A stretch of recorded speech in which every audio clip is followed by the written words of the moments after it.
a torque, or the moment of a force, about a point O, which is at a distance from point P where the force is applied, is equal to the cross product between a radial vector and the force.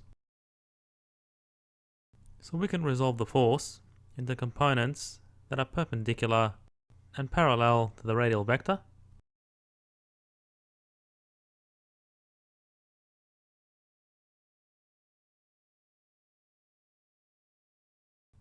And using the distributive property of the cross product,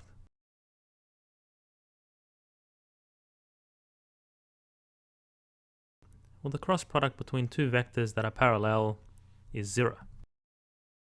Now the magnitude of the torque vector is equal to the magnitude of the radial vector by the magnitude of the perpendicular vector, which is the magnitude of f, by sine of the angle between them.